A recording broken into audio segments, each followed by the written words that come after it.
Pessoal, muito boa noite a todos que estão aqui, Salão de Estudos, Centro Espírita Vinho do Senhor aqui em Pouso Alegre, a todos que nos acompanham através das redes sociais, sintam-se como se estivessem conosco.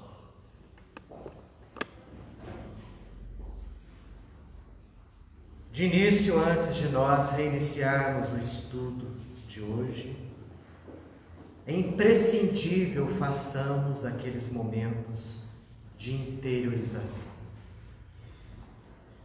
Momentos esses em que nós deixamos para um próximo momento os pensamentos, as memórias de tudo aquilo que se sucedeu ao longo dessa semana. Já que nós, frequentemente envolvidos com a matéria, todos nós, com absoluta frequência, vibramos muito mais pelas coisas desse mundo do que propriamente para as coisas do Espírito. Mas este momento em que nós aqui nos encontramos, em que juntos, como uma verdadeira família, que sejam momentos consagrados ao estudo, à reflexão e à mudança do pensamento e da conduta. Pedimos aos bons espíritos que nos amparem, que eles possam nos orientar, possam nos iluminar e que o conhecimento seja um verdadeiro motor a nos impulsionar ao crescimento maior. Paz e luz a todos, que assim seja. Pessoal, estamos aí no antepenúltimo capítulo do livro No Mundo Maior, capítulo de número 18, intitulado Velha Afeição. Quem acompanhou o nosso estudo da semana anterior viu que André Luiz e Calderaro se encontravam numa região do plano espiritual de bastante sofrimento. Tanto que o título do capítulo anterior é justamente No Limiar das Cavernas. Eles se encontravam numa região a fim de que André Luiz pudesse fazer relatos a respeito daquilo que ele via, objetivando passar para nós depois através da psicografia do nosso querido Chico Xavier. E foi, obviamente, o que se sucedeu. Vimos que André Luiz não tinha condição, não tinha preparo de descer mais naquela região, nas cavernas propriamente ditas, porque, segundo a irmã Cipriana, ele não tinha um curso adequado de auxílio aos irmãos das trevas mais densas. Então a gente viu que no mundo espiritual há necessidade de preparo, de capacitação a fim de exercermos determinadas atitudes. Então, semana passada vimos isso daí. Vimos que no capítulo 17 André Luiz fez inúmeras observações muito interessantes acerca daquele local e dos milhares de habitantes que por ali se encontravam.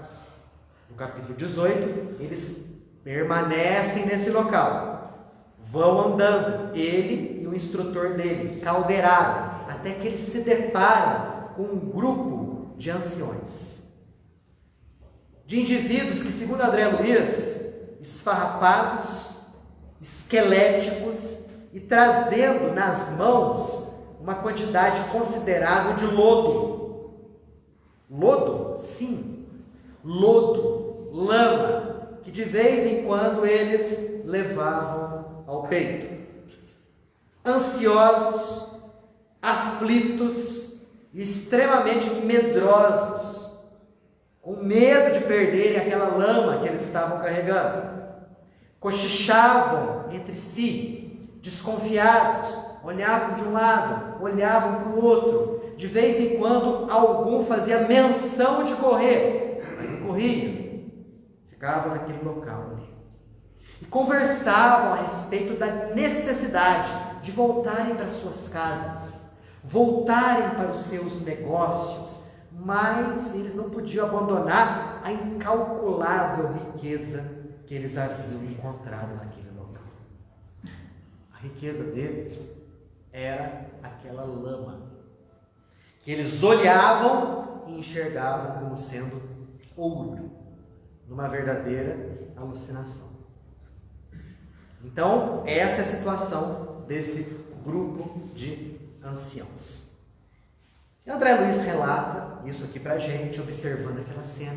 E Calderaro fala: André, são usurários, que estão há muitos anos desencarnados, mas eles não sabem que estão desencarnados. O que é um usurário? Se a gente for buscar no dicionário, nós vamos ver que o usurário é um agiota. Então, aquele indivíduo que emprestava dinheiro e cobrava juros absurdos do indivíduo ao qual o dinheiro era emprestado. Indivíduos profundamente, esse grupinho aqui, apegados à fortuna material. Quando eles estavam encarnados aqui na Terra, eles não mediam esforços para conseguir dinheiro. E para isso faziam de tudo para atingir os objetivos deles.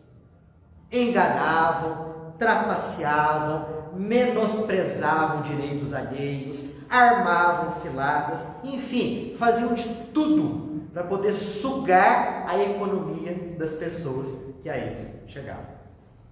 Desencarnaram, portanto, nessa condição de um apego absurdo relacionado à parte material, à parte das riquezas. E eles semearam tanto mal, semearam tanto sofrimento, tanta dor, que as suas vítimas, em número incalculável, vira e mexe, elas mandavam vibrações negativas para eles, enquanto eles estavam encarnados, coisa que permaneceu depois que eles desencarnaram. Essas energias densas, de raiva, de desejo de desforra, de vingança, segundo Calderaro, essas energias criaram uma espécie de couraça, de armadura no campo das ideias desses espíritos desencarnados. E por causa disso, por causa dessa couraça, as suas ideias eram somente centradas nos crimes que eles praticavam no passado. Além dos crimes, também ficavam fixados no ouro que eles julgavam possuir, quando eles pegavam aquela montoeira de lama e, vez ou outra, levavam ao peito. Quando a gente gosta de alguma coisa, a gente tem esse gesto meio que inconsciente, né? De trazer ao peito. Era o que eles faziam. Jesus já havia nos alertado: onde está o vosso tesouro, está o vosso coração. Onde está aquilo que você gosta, que você ama, está ali depositado o teu sentimento. Qual era o tesouro desses indivíduos? O dinheiro, o bem material, o ouro. E eles enlouqueceram, literalmente, porque eles ficavam focados somente nisso. Eles não tinham condição de desenvolver ideias superiores. Eles até mesmo se inutilizaram para o trabalho construtivo. A mente ficou regredida no estado mais instintivo do ser. Desencarnaram dessa forma e já estavam há décadas desencarnados na região espiritual. E eu fico pensando, André Luiz não fala isso. Mas provavelmente esse grupo de anciãos, né, gente esquelética, esfarrapada, com lama no peito, talvez eles não haviam se conhecido quando encarnados. Não haviam sido amigos, algo nesse sentido. Mas após o desencarne, eles foram, por questão de afinidade, atraídos uns para os outros naquela região trevosa. E essa é uma lei da qual ninguém poderá fugir. Ao desencarnarmos, nós seremos magneticamente atraídos para regiões espirituais para as quais nós nos afinizamos. Isso é regra, não há como fugir disso daí. Daí a necessidade de nós melhorarmos o nosso padrão vibratório enquanto nós estamos na carne, encarnados, porque nós não sabemos o momento em que nós iremos desencarnar, que pode acontecer de um momento para o outro, de uma hora para outra, de modo súbito, e de repente nós estaremos na pátria espiritual, longe de um corpo de carne. Para onde a gente vai? Nós iremos para os locais e para junto de pessoas com as quais nós nos afinizamos. É o que os Espíritos falavam a Kardec lá no Livro dos Espíritos, que no espaço os Espíritos se reúnem mediante a afinidade. Até aqui, perguntas, comentários, dúvidas, observações? Ô, Daniel, Só um segundinho. Uma questão. Quando essas pessoas, né, não só por essa atitude, né, qualquer tipo de vício, qualquer tipo de problema, né, como que elas perdem o raciocínio, né? Isso que me intriga, né? Como que, a fixação em determinado ponto te faz perder a visão de um todo, assim, de se raciocinar. Você está vendo que aquilo ali não tem lógica nenhuma, e você perde o raciocínio do conjunto das outras coisas que compõem. Você só está preso naquele objeto ali que você elegeu, né? Se você for ver, essa fixação mental em algo, né, é como se fosse um processo obsessivo. Como se fosse um processo auto-obsessivo, em que o indivíduo ele foca todo o seu pensar, todas as suas energias, todas as forças, todos os sentimentos naquilo que para eles provoca bem-estar. Então a gente pode considerar, como você mesmo disse, não somente a questão do dinheiro, do ouro, mas qualquer outra situação que desestabiliza a pessoa, que a materializa como sendo um processo inicial de auto-obsessão. E aquilo que você disse, e observou muito bem, a pessoa deixa de ter as referências externas, deixa até de ouvir conselhos e opiniões de amigos e de familiares. É um verdadeiro processo de fascinação. Ela fica fascinada por aquilo, porque ela pensa que aquilo ali é o objetivo de sua vida e é a única coisa que pode lhe causar bem-estar. No fundo, elas querem se sentir bem, só que elas estão transitando ali por um caminho totalmente errôneo. Uma verdadeira fascinação. Olha esses usurários aqui. Há décadas desencarnados. E ainda se crendo encarnados. E ainda pensando nos negócios, pensando nas casas e no ouro, entre aspas, que eles estavam carregando. É a mente. Então, aonde a gente coloca o nosso foco de vida, o nosso objetivo, a gente vibra ali. Por isso que é muito importante a gente perceber quais são os nossos pensamentos habituais. Quais são as nossas tendências habituais. Porque para lá que a gente vibra. E é para lá que a gente vai ser atraído após o nosso desencarne. mais ou menos no sentido que ele perguntou. Não tem um livro que o Kardec fala de monoideísmo? Seria isso aí? É o chamado monoideísmo. Exato. O monoideísmo é muito comum, por exemplo, entre suicidas. E entre obsediados também. E encarnados pode ter um monoideísmo? Sem sombra de dúvida, não tenha dúvida. No caso deles aqui, estavam desencarnados com aquele monoideísmo da riqueza. Mas por que eles estavam assim? Porque quando encarnados, eles tinham esse monoideísmo da riqueza. Simplesmente eles mudaram de endereço, porque a morte é isso, mudança de endereço. O indivíduo deixa uma carcaça pesada aqui, mas a sua condição interior permanece rigorosamente igual, durante um tempo mais ou menos prolongado na realidade espiritual. A impressão que quando está encarnado consegue usar máscara, né? Agora quando vai para o lado de lá não tem como. Por exemplo, esses indivíduos aqui, eu tenho certeza que na sociedade eram aqueles indivíduos, né, bem colocados, às vezes até admirados, serviam de modelo de como as pessoas deveriam se conduzir na vida, né? Tinham aquela, vamos dizer assim, aquele subterfúgio, não, eu acumulo, mas não é só para mim, é para o bem dos meus familiares, coisas nesse sentido. Tudo tinha justificativa para eles. Mas desencarnados, a real condição espiritual era essa, esfarrapados e esqueléticos. Então, o corpo perispiritual retrata aquilo que a mente é. Na atualidade, isso aí é um pensamento meu. Acho que nós temos um obsessor terrível, principalmente para os jovens, o celular. Porque quando desencarna, vai achar celular lá do lá? Não. E o celular, como o celular não tem mais diálogo, não tem, até para comer, fica difícil porque a pessoa fica, na hora do almoço, por exemplo, com o celular na mão. Vai no restaurante, a família inteira com o celular na mão. É um obsessor. Uma caixinha que realmente obsedia muita gente. Dizem até que os obsessores estão tirando férias.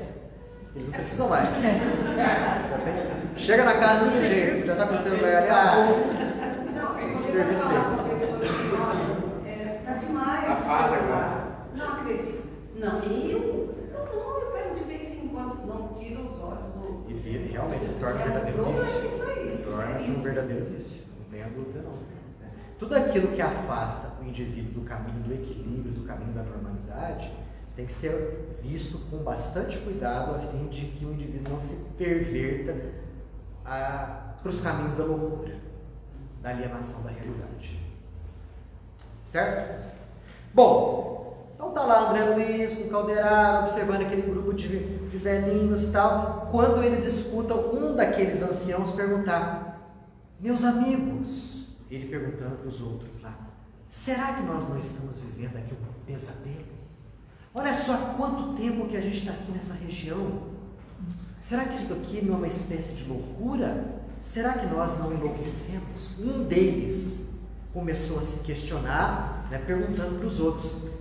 Quando André Luiz ouviu aquela voz, ele ficou estarrecido. Mas espera aí, eu conheço essa pessoa.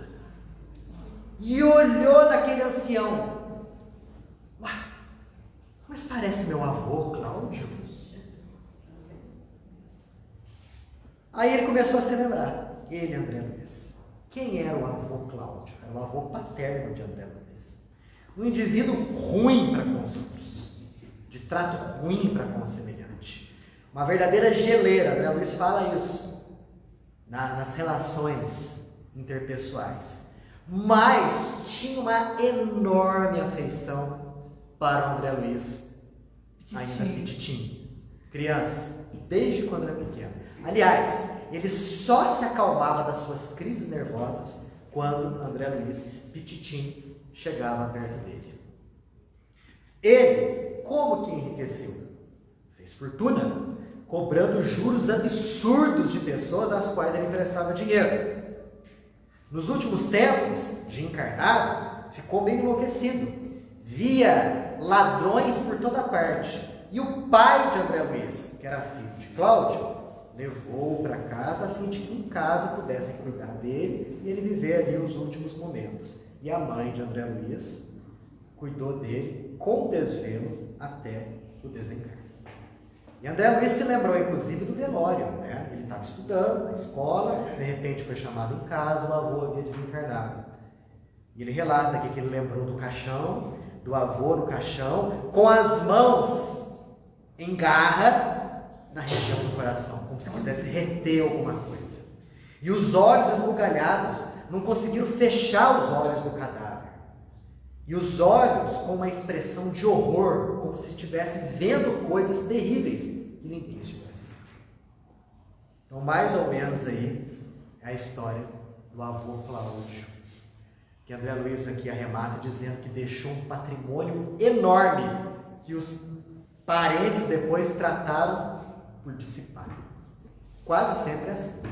Às vezes o indivíduo guarda aquela fortuna, não divide com ninguém e tal, desencarna, os parentes dão fim em tudo. E às vezes chega em casa, depois de desencarnado, né, querendo ver as riquezas, cadê a riqueza? Não tem mais riqueza nenhuma. E André Luiz ficou, mas gente, será que eu estou ficando louco? Será que esse sujeito aí é meu avô Cláudio? Aqui? Nesse lugar? Nisso, um outro ancião virou para ele e falou: ah, Cláudio, para com isso. A gente tem que cuidar das nossas riquezas aqui. Aí, se André Luiz tinha alguma dúvida, e tinha, a dúvida foi dissipada. Realmente, era o avô dele. E ele quis gritar, ele, André Luiz, porque ele ficou descontrolado em ver o avô querido naquela situação.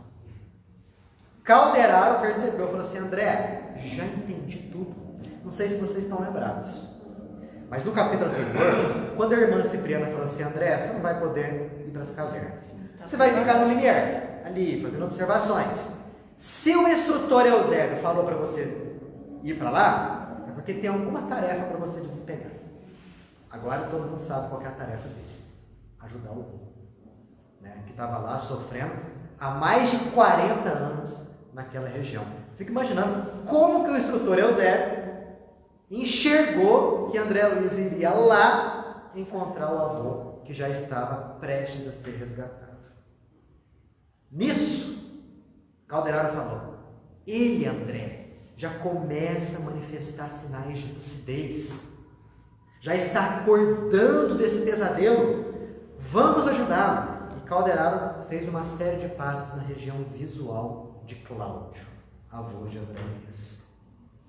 E depois de alguns minutos, Cláudio, ele exclama, nossa, que luz diferente que eu estou vendo. E aí ele enxerga Calderaro e André Luiz. É claro que logo de início, ele olhando ali para Calderaro e André Luiz, ele não sabia que aquele outro ali era o André Luiz, neto dele. Porque ele havia conhecido o neto pequenininho, não homem feito. Tanto quando ele olha para os dois e fala, nossa, são dois padres que vieram me ver. E André Luiz fala que ele confundiu porque a roupa dos dois era branca, dele de Calderaro, André Luiz de Calderaro, um branco bem alvo, né, bem brilhante. Cláudio confundiu. São padres. Até aqui. Pergunta? Comentário? Observação? Daniel. Sim. Mas os padres, eles usam roupa preta? Eu acho que em certas ocasiões. Eu nunca fui católico. Não, Acho que em certas ocasiões eles podem usar roupa clara, assim, não só a batina preta, né? Depende Quem da foi católico ordem. aí me fala também. Depende da ordem. Tem ordem que é cinza, azul, branco, Não, preto. Por que talvez? Sabe por quê? André Luiz fala a questão de túnica. Então, túnica é uma roupa por inteiro, né? Ele não estava de calça jeans, camiseta e tal. Uma túnica. Então, talvez a relação maior que ele fez, que Cláudio fez, é túnica, e o que ele pensava que tinha túnica era padre. Talvez nem tanto pela cor. Mas eu acredito, né, que possa. Né? Mas antigamente usava-se branco. Tinha branco. Não, era moda. Era branco. Aí, ó, vamos saber. Eu não vou Tem questionar. escolha, virou. Cada um escolhe a vestimenta que quer, né? Cada um escolhe a É vestimenta. porque cada cor, o branco e o preto, eu não sei, mas tem uma definição de grau, né? Subida. Tanto que os cardeais, quando estão no conselho lá, é vermelho. É uma subida. Exato. O O próprio Papa Papa. é branco. O próprio Papa usa somente a roupa branca, né? Chega o Papa, que é branco. Começa branco. Os cardeais sugeriram e assim vai. Por aí vai. Bom, aí André Luiz, já que viu, né, que estava sendo visto, começou a conversar com Cláudio. Só que de início não falou que ele era André Luiz, o neto querido dele. E perguntou, meu irmão, por um acaso o senhor não é o Cláudio? E André Luiz no livro coloca assim, Cláudio M, não coloca o sobrenome. Que foi fazendeiro na região da cidade de V, coloca só V, né? Se bem que eu vi no livro, em outro livro aí, eu tenho dois no Mundo Maior. Num deles está o nome da cidade, Vassouras, que é uma cidade do interior do Rio, né? Mas em outros livros, nesse aqui meu aqui está só V, V pontinho. E Cláudio falou assim, não, sou eu mesmo. Você me conhece? Aí ele pergunta, você me conhece? Mas já começa a falar. Olha, me ajuda, pelo amor de Deus. Faz muito tempo que eu estou preso nessa região aqui, repleta de criminosos, cheia de monstros, mas eu descobri uma incalculável riqueza em ouro. Estou precisando voltar para casa e carregar esse dinheiro tudo comigo. Pediu para voltar para casa. Aí André Luiz o abraçou. Falou assim, meu amigo, você não tem mais teu corpo carnal. Já faz mais de 40 anos que você já não tem mais. E aí Cláudio arregalou os olhos, mas não refutou. Falou assim, bem que eu sentia isso, tinha alguma coisa diferente. Estão vendo? Ele já estava em condições de receber esse tipo de informação. Por que ele e não os outros? Avô de André Luiz, pistolão aí. Não é nada disso. É porque ali ele já estava em condições de ser ajudado. Os outros não. Tanto que o passe foi dado nele, ele viu a luz, viu os dois ali, os outros. Depois André Luiz fala até no final, né? Os outros vendo aquela conversa, com o que Cláudio está conversando? E começaram a rir da cara dele. Porque viam Cláudio conversando com nada. E na verdade Cláudio estava conversando ali com dois espíritos desencarnados, tanto quanto ele. Olha que coisa. Olha a questão da própria fixação mental. Impede o indivíduo até de ver espíritos desencarnados como ele. Porque está em vibração diferente. Está em nível diferente. Então Cláudio realmente, logo vi que eu já tinha morrido. E chorou convulsivamente. Estou morto. Mas peraí, o que eu vou fazer com esse ouro que eu consegui? E mostrava a lama para o André Luiz. Né? Aí André falou assim: Cláudio, olha direito nisso que você está carregando. Iluminado por essa luz aqui, que agora você está embebido. Dá uma olhada. Aí Cláudio olha e vê aquelas placas de lama escorrendo por entre os dedos. Né? E dá um grito estarrecedor. Olha a que ponto chega a alucinação de um indivíduo.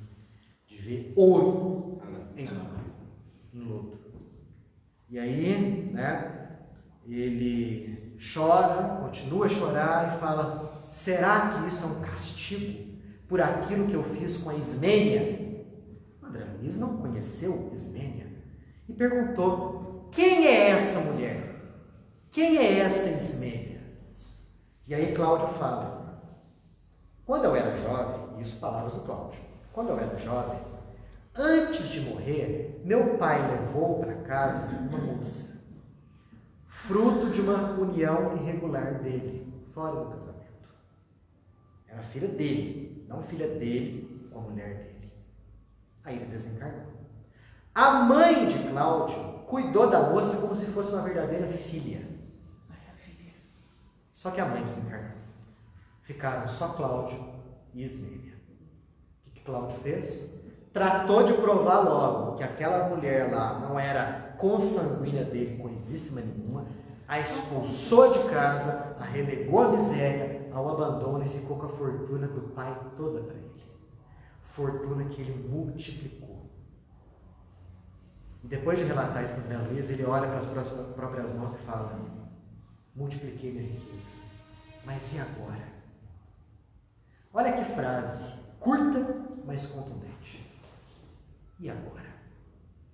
Serve para nós isso daqui. Porque se nós temos um apego material na vida, se a gente perde saúde, afeições por conta da matéria, um dia a matéria ficará aqui e nós iremos levar os reais valores que nós amealhamos para o mundo espiritual. Quais são os reais valores? Senão a inteligência cultivada, a cultura adquirida e os valores ético-morais conseguidos. Isso a gente leva. Se a gente não desenvolver isso, nós vamos chegar do lado de lá, vamos olhar para as nossas mãos, igual o Cláudio fez, e falar assim: eu não tenho mais nada. E agora? Verdadeiros mendigos do lado de lá. É o que Cláudio pergunta. E agora? André ia consolá-lo mais. Ia abrir o jogo com ele. Aí Calderaro fez um gesto para André assim, ó. Né? Na verdade, eu não sei se ele fez isso. Né? Ele fez um gesto de silêncio, ó. Tipo assim, ó. Quieto. Fala nada. Né? E Cláudio continuou. Porque de certo, Calderaro percebeu que Cláudio precisava daquela catarse. Precisava colocar para fora tudo aquilo que estava sentindo. E Cláudio continua: onde estão os meus parentes, cujo futuro me preocupava? Onde o dinheiro que eu amontoei? Cadê a minha irmã, a qual despojei de tudo? Era a tal da Ismênia. Por que não me ensinaram que a vida continuava depois da morte? Na verdade, isso é possível. Presumo que Cláudio tenha sido católico, que era Tá? A religião naquela época, né, século XIX, comecinho do século XX, predominante aqui no Brasil. Queira ou não queira, o catolicismo fala de vida após a morte. Quando fala de céu, de inferno e purgatório, está falando de vida após a morte. Que Cláudio ouviu por aqui, saiu por aqui. Né? Estarei louco? Quem, por acaso, vai me socorrer? O que ele faz? Alonga os braços para André Luiz. Me ajuda, pelo amor de Deus. Meus pais morreram há muito tempo. Talvez nem se lembrem mais de mim. Estou aqui sem ninguém. Percebo agora, errei muito no passado. Caí pela ambição. Estou com medo. Pelo amor de Deus, me ajuda.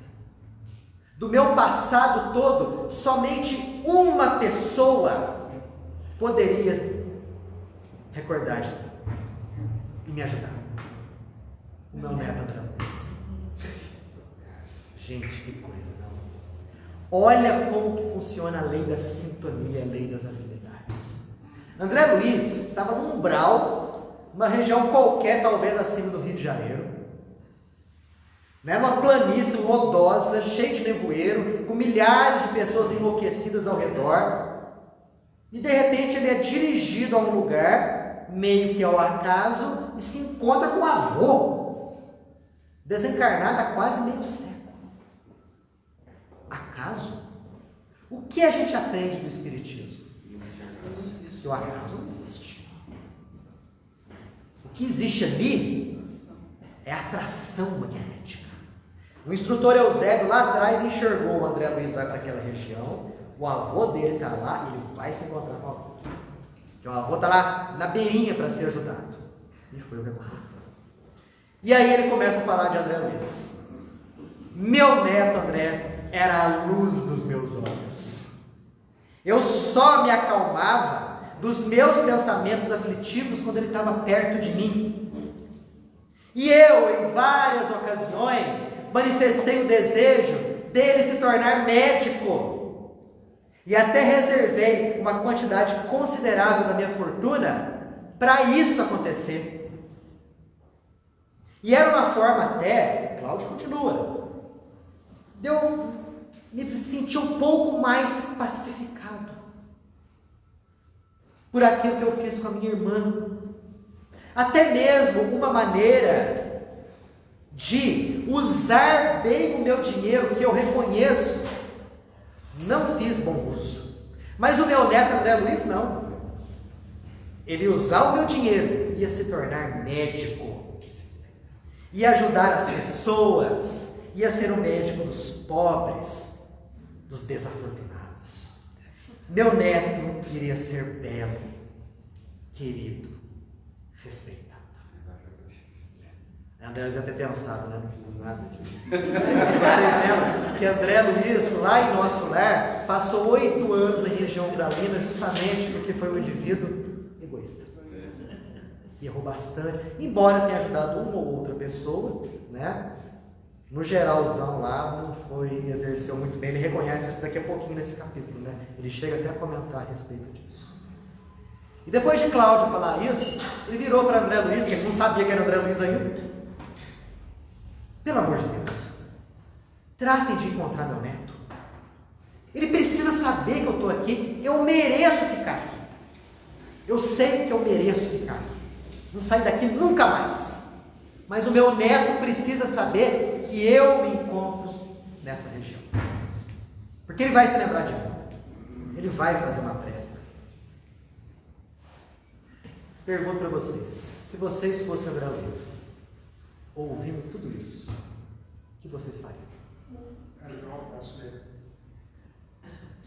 Como, Douglas? Daria um abraço dele. Daria um abraço dele.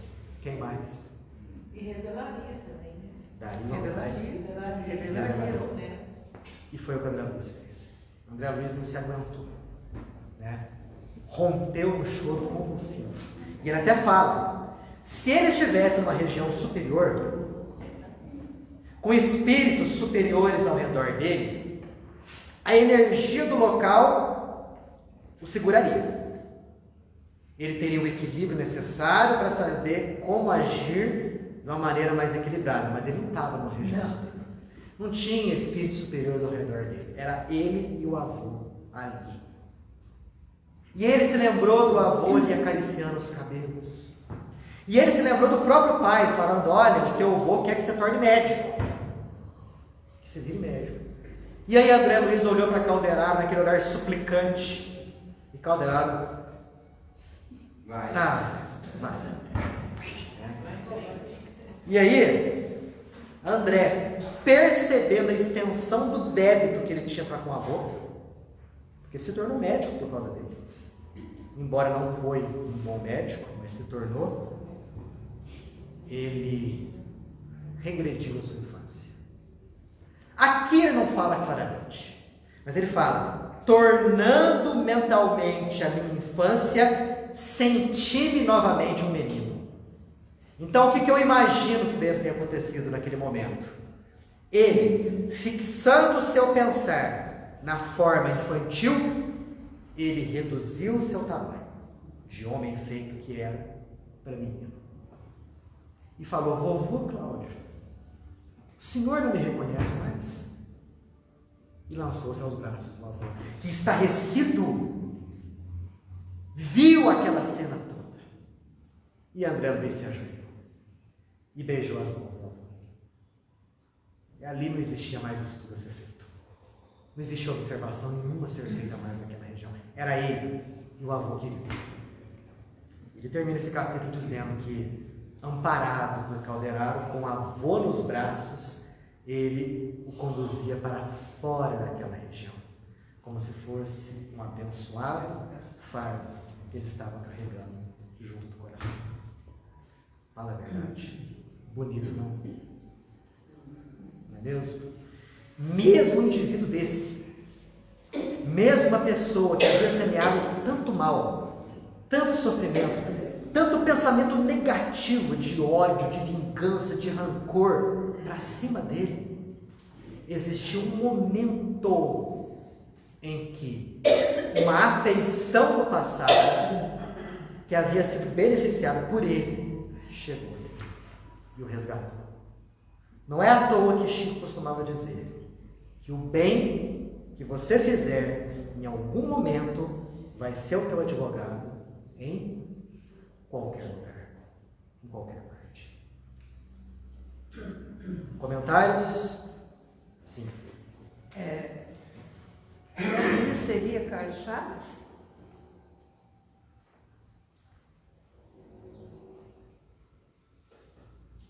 Não. André Luiz não foi Carlos Chagas. Ele foi realmente um Eu médico. fiz falar isso, Mas guarda esse nome.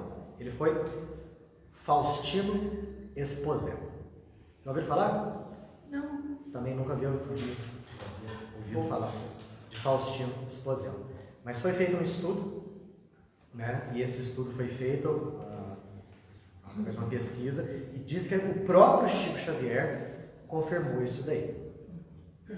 Busca saber depois a história de Faustino Esposel. É isso que eu já vou procurar. Vai ver. Fala.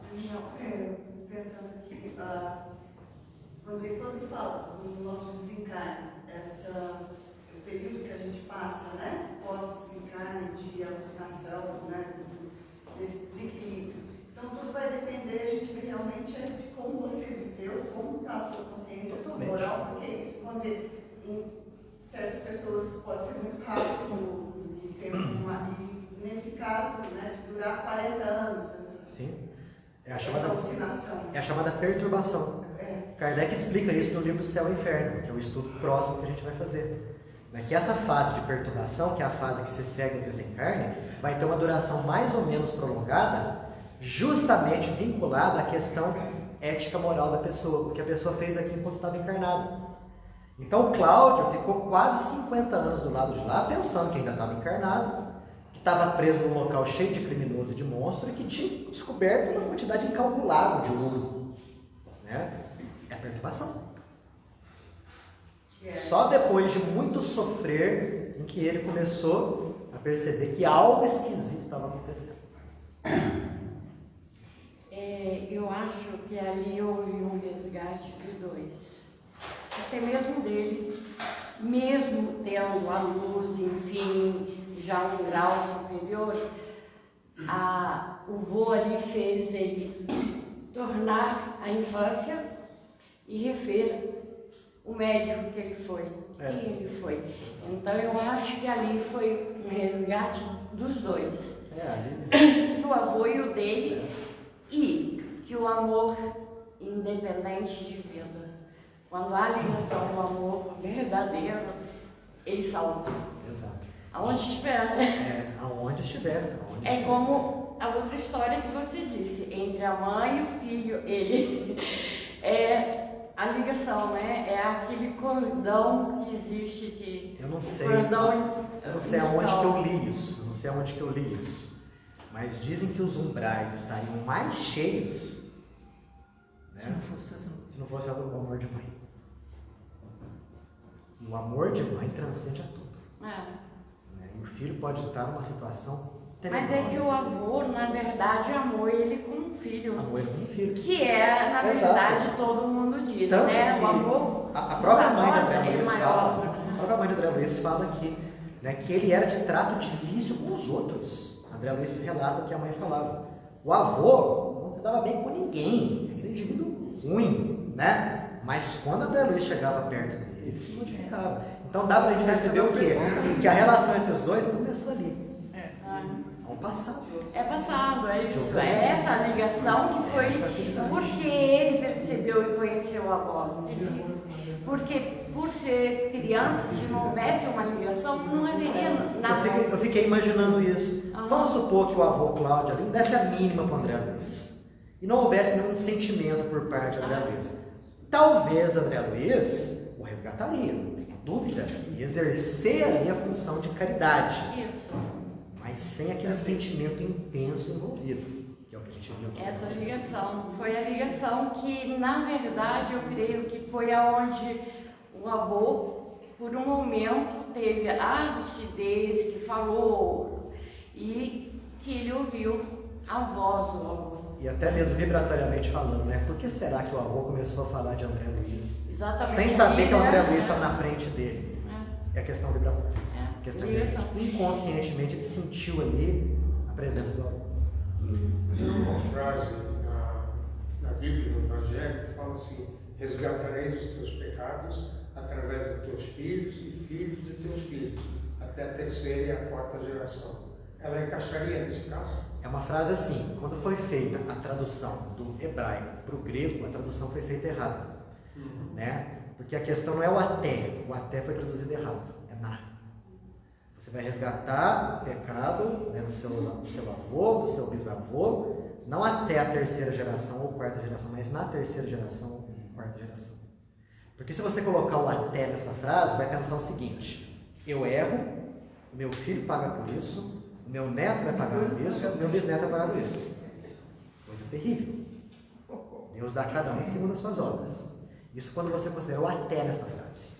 Agora, se no lugar do até você colocar na terceira ou quarta geração, aí tem sentido. Porque eu erro aqui, desencarno, e depois no futuro eu vou voltar com o meu neto, com o meu bisneto. E aí eu vou resgatar o erro que eu cometi, não que o meu avô ou bisavô cometeu. Bacana. Erro de tradução. Em vez de ser na, traduziram com até. Mudou totalmente sentido. Daniel. Daniel, por isso o nome do título. Velha afeição. Muito bem, é isso aí. Daniel, o exemplo disso que você falou de alguns capítulos anteriores do livro, né? Que o senhor que está doente mental lá, o neto dele é em reencarnação do próprio pai. Do próprio pai, exato. O pai havia pedido para ele cuidar bem dos irmãos mais novos, né? Aí o pai desencarnou e falou assim: aqui vai ficar o dinheiro tudo para mim. E relevou os irmãos à miséria. O pai voltou na condição de neto, para poder herdar novamente aquilo que já era dele. Que interessante. Tem lá de Públio Lentulus também, é reencarnação do bisavô dele lá. Exatamente. Quer dizer, se a gente for ver essa questão de reencarnação, se não houvesse a reencarnação, ela deveria ser inventada. porque é o que realmente coloca justiça em tudo aquilo que a gente enxerga por aqui. Na maioria das vezes volta dentro da própria família, né? Dentro da própria família, exato, não tenha dúvida. Em que as pessoas vão resgatando seus débitos em conjunto, vão se lapidando em conjunto e vão crescendo harmonicamente em conjunto. Ok? Por isso que não existe caos. Você reencarna com a pessoa que você teve que reencarnar. Você teve o pai, a mãe que você teve que ter. Os filhos que você teve que ter. Marido, esposa, idem. Quase sempre assim. Não há acaso que nos rege. Ok? Semana que vem vai ser a conclusão aí desse capítulo 18, a velha afeição. E aí eles vão dar o encaminhamento para o Cláudio. Olha o spoiler aí. Vai dar encaminhamento para o Cláudio. Chama-se reaproximação, esse capítulo de número 19. Vai ser o penúltimo, tá? No caso, vocês leiam, por favor, para trazer aqui material para a gente poder discutir, debater. Certinho? Elevando o pensamento a Deus em agradecimento por esses instantes em que nós percebemos que o amor é uma força inquebrantável, que nem a morte física rompe essas vibrações poderosíssimas e sutis que nos ligam uns aos outros. Possamos ter a certeza dessa realidade e possamos compreender que o nosso destino está intrinsecamente ligado a essa nossa capacidade de exercer esse sentimento para conosco mesmo e para as pessoas que estão ao nosso redor, de inúmeras formas. Paz e luz a todos, que assim seja.